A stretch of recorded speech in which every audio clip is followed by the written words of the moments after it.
pengawasan terhadap tegaknya hukum karena Indonesia adalah negara hukum berdasarkan pasal 3 ayat 1 Undang-Undang Dasar 1945 begitu. Jadi sekali lagi kalau ditanya seperti tadi mungkin tidak dalam kesempatan ini begitu ya Mbak ya, karena ini dalam tugas lah, ini hari kerja juga, mungkin itu. Kak Hera sendiri gimana, bakalan ada yang ditetapkan sebagai tersangka gitu? Dalam hal ini terlapor. Belum tahu kalau masalah kayak gitu. Ya maksudnya Nggak bisa, boleh kuasa hukum yang jawab. Nggak apa-apa, Pak yang jawab, jawabannya belum tahu. Gimana akhirnya ditemani oleh LPSK dan Bu Rike juga? Nah itu jawab. Ya saya mau mengucapkan banyak-banyak terima kasih kepada Ibu Rike Diah Pitaloka dan pihak LPSK, terus lawyer-lawyer saya yang baik ini. Terima kasih banyak. Bang Geo menegaskan Bang, berarti bukti CCTV udah berhasil diambil dari rumah terlapor ya Bang? Ya, jadi begini, sebenarnya pembuktian itu nggak perlu juga rumit-rumit pakai CCTV ya. Jadi yang penting ada visum, ada bukti fisik, kemudian ada pengakuan-pengakuan, ada keterangan-keterangan dari saksi, itu sebenarnya cukup. CCTV itu biasanya pendukung, tapi kalau ada bisa. Tapi biasanya CCTV kalau di dalam suatu wilayah rumah tangga itu dia punya daya tahan cuma 2 minggu sampai 1 bulan, selebihnya kehapus kan. Jadi kita rasa penyidik tidak akan berfokus kepada CCTV, tapi lebih berfokus kepada keterangan-keterangan, kesaksian, visum, dan bukti-bukti fisik yang ada, begitu ya. Jadi begitu. Tapi Kak Hera sendiri gimana rasanya akan sebentar lagi akan ada jadi tersangka mungkin? Ya. Ya alhamdulillah kita ikutin prosesnya aja. Udah cukup ya. Boleh satu lagi pertanyaannya, ini kan terkait undang-undang perlindungan pekerja rumah tangga ya. Bagaimana sebagai anggota DPR mensosialisasikan undang-undang ini karena banyak korbannya yang tidak mengerti hukum. Nah, kasus ini justru juga penting. Jadi ini bukan hanya kasus tentang Hera dan Bunia, ini dari yayasan yang juga kemudian mendampingi sampai visum, nanti akan ada pemeriksaan sebagai saksi, dan artinya ini undang-undang yang penting untuk siapa saja sebetulnya. Apalagi di era sekarang kalau kita suami istri bekerja itu pasti ada PRT begitu.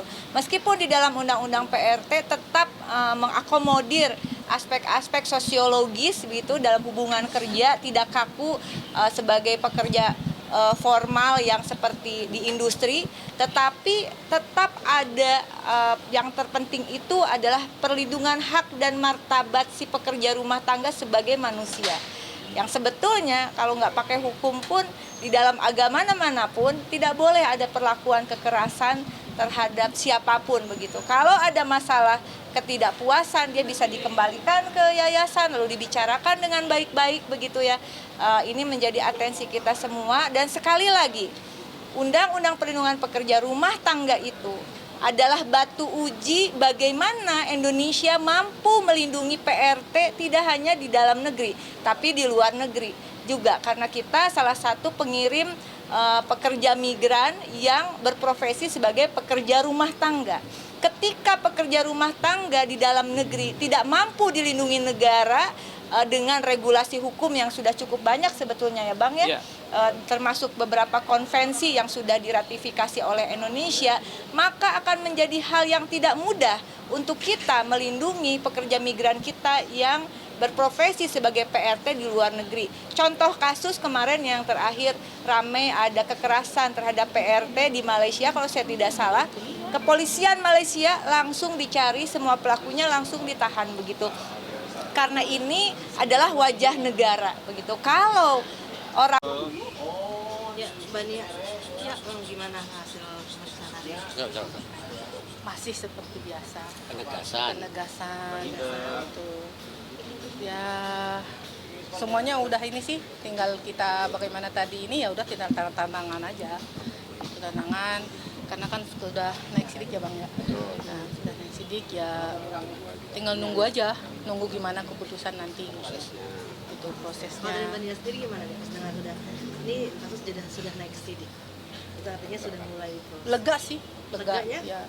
Leganya udah ada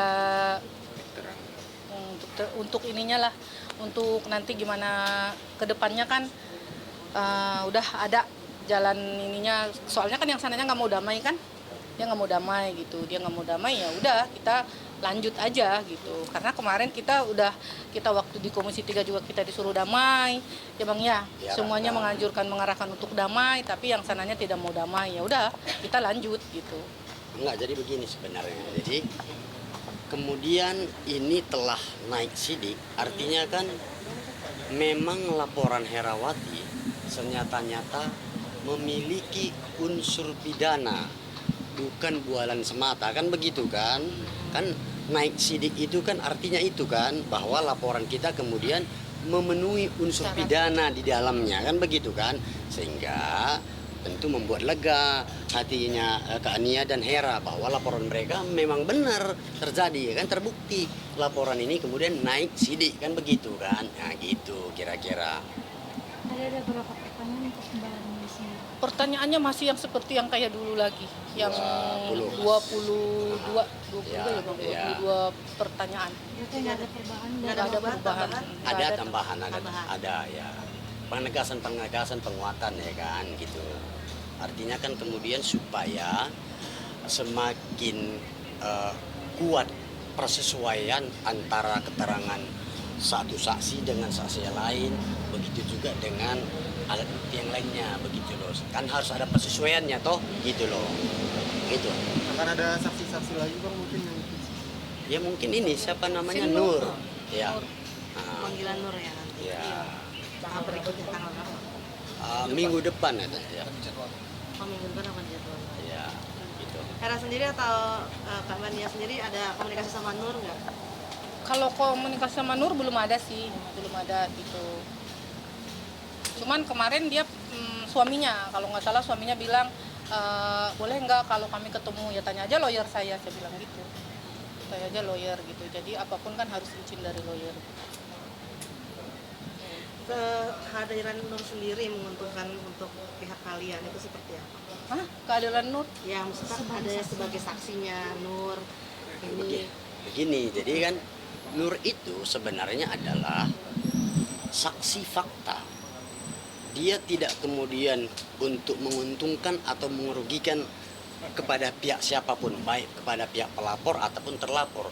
Yang pasti dia hanya menerangkan apa yang dilihatnya, didengarnya, diketahuinya ketika kejadian, dan itu yang diterangkannya.